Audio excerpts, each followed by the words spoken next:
Whenever I tell people I grew up in Brazil, they always say the same thing. Wow, Brazil! Was it dangerous? Now to me personally, it was not. You see, I've only ever had a gun held to my head on 3 separate occasions, which in Brazil is kind of like winning the lottery. It's like, yay, just 3, we did it! Welcome to Sketch My Story. I'm Adrian Davidson, and this is my story. One time a bunch of armed thugs broke into our house in the middle of the afternoon on a Wednesday. Which is kind of like an ambitious time to rob people, you know what I mean? It's like, should we go in under the cover of darkness? No, we're gonna go in at high noon, baby.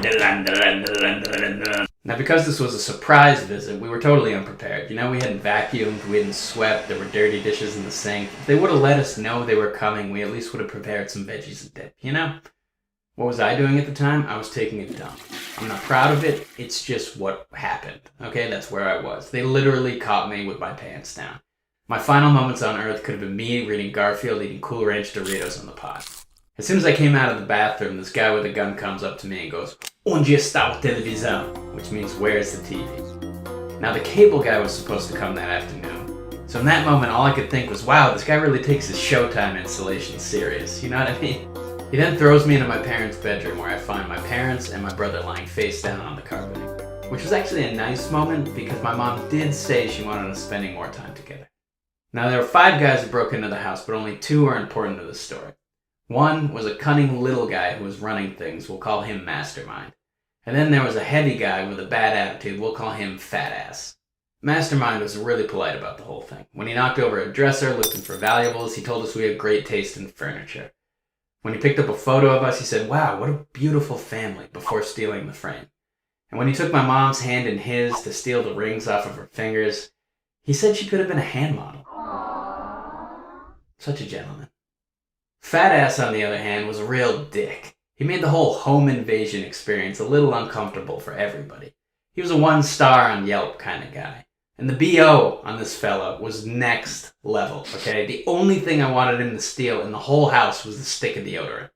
Fat Ass bagged anything he could find in the house. He even took my Little League medals. I mean, how bad was this guy at softball that he had to take my 3rd place trophy? And he kept saying things like, these people don't even have a flat screen TV. He has a MacBook, he doesn't even have the Pro. And he kept ripping paintings off of the wall looking for our safe. I'm like, we don't have a safe, alright? This isn't the Italian job. Ever heard of online banking? Everything's digital now. At this point, the cable guy shows up. Unfortunately for him. And I'm just like, can you just please let him install the Showtime? Do you know how hard it is to get him here?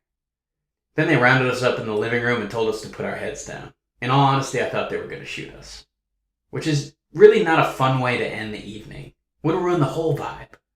Mastermind gets on a call with, I guess, the boss. He mentions that we don't have a flat screen TV. Again. He gets angry, hangs up, and throws his phone against the wall.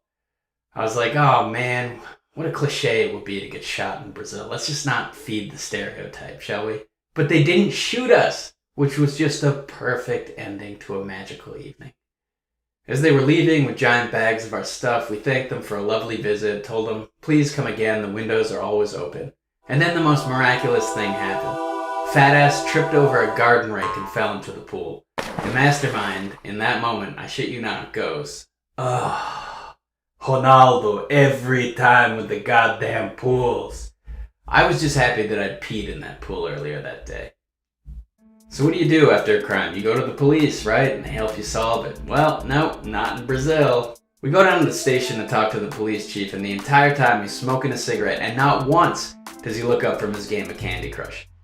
Finally, he says, look, I've been at this precinct 22 years. You know how many guys we caught for robbery? 0. Is it bad policing? Sure. Do I care? No. Do I answer my own questions immediately after asking them? Yes, I do. To be honest, I don't want to catch these guys. I'm going to be buried in paperwork if we do. The pay here stinks. The benefits are nothing. I'm still paying off my mortgage. My wife doesn't sleep in the same bed with me. My daughter doesn't call me Dad. She calls me Leo.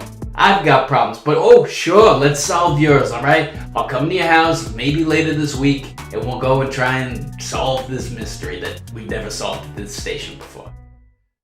And apparently by my accent, this guy is an old man from Brooklyn. A couple weeks later, this guy finally comes to the house. He looks under a rock, moves some leaves around in a bush, opened a closet, and was like, I don't know if we're gonna find these guys. The conditions aren't right. There's too much humidity. It's dark in here. My back is killing me. But we'll be in touch. In the end, of course, nobody was ever caught. And to make matters worse, the cable guy never installed Showtime. But I empathize with the bandits. Maybe they had bad role models. Maybe they grew up hard. But whatever the case may be, all I want is to find out their address one day so that I can go into their house in the middle of the day with a ski mask and steal back my Little League medals. Speaking of masks, the mask I never expected to be wearing was that of Captain America. Was it on a Hollywood set, you ask? Oh no. Was it at a nightmare of a kid's birthday party? You got it. You can check out that animated story by clicking right here.